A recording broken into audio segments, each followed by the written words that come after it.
Afternoon. ನೀವು ಯೋಚಿಸ್ಬೋದು ನಾನು black shawl ಯಾಕೆ ಹಾಕಿದ್ದೀನಿ ಅಂತೇಳಿ. ಆ್ಯಕ್ಚುಲಿ ಇವತ್ತು ಆನ್ಲೈನ್ ಆಗೋದ್ರಿಂದ ಮಕ್ಕಳಿಗೆಲ್ಲ ಶಾಲೆಗೆ ರಜೆ, ಆದರೆ ಟೀಚರ್ಸ್ಗಳಿಗೆ ನಮಗೆ ಶಾಲೆಗೆ ಹೋಗ್ಲಿಕ್ಕಿತ್ತು. ಸೊ ಹಾಗೆ ನಾನು ಶಾಲೆಯಿಂದ ಹಿಂದೆ ಬರ್ತಾ ಇದ್ದೇನೆ.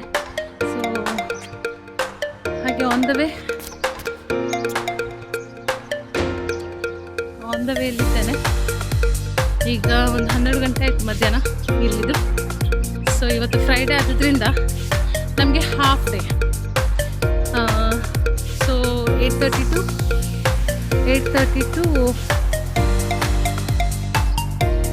11:45. ಸೊ 5-10 ನಿಮಿಷದೊಳಗೆ ನಾನು ಮನೆ ಮುಟ್ತೇನೆ. 5 ಮಿನಿಟ್ಸ್ ವಾಕೇಬಲ್.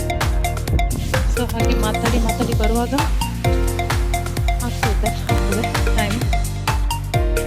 ಯಾರು ಕಾಣ್ತಾ ಇಲ್ಲ ಪಾರ್ಕಲ್ಲಿ.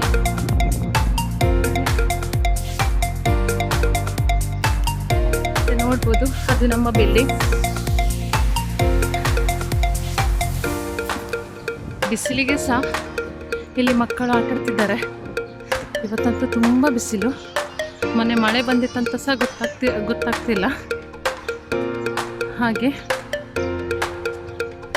ಸೊ ನೋಡಿ ಮಕ್ಕಳು ಈ ಬಿಸಿಲಿಗೆ ಆಟಾಡ್ತಿದ್ದಾರೆ.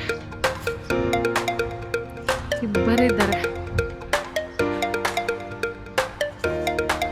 ಸೊ ಇದು ನಮ್ಮ ಬಿಲ್ಡಿಂಗ್.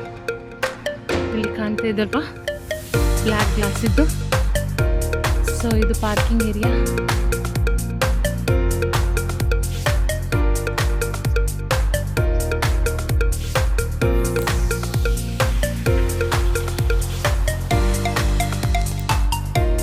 ಕಹಿಬೇವಿನ ಮರ ಎಲ್ಲ ಹೂ ಬಿಟ್ಟಿದೆ ಈಗ. ಈ ಬಿಸಿಲಿಗೆ ಇದ್ದಡಿ ಬರುವಾಗ ಒಳ್ಳೆ ತಂಪಾಗ್ತಾ ಇದೆ. ಫುಲ್ ಹೂ ಬಿಟ್ಟಿದೆ. ಹೊಸ ಸ್ಮೆಲ್ಸ್ ತುಂಬ ಒಳ್ಳೆದಿದೆ.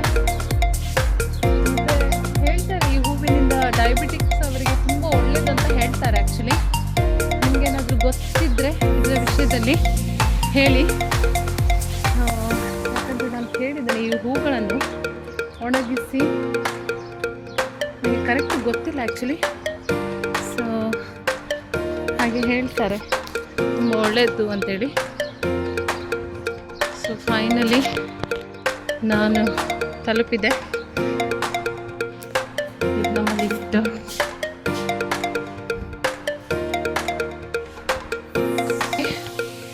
ಒಂದು ಗಿಡ ಮಾಡಿದೆ, ನೋಡ್ಲಿಕ್ಕೆ ನೋಡಿ ಚೆಂದ ಕಾಣ್ತದಲ್ವ, ಹೀಗೇನೆ ಶೋಗೆ ಅಂಥೇಳಿ. ಇದು ಎಂಥ ಗೆಣಸು, ನಮ್ಮ ನಾರ್ಮಲ್ ಗೆಣಸು.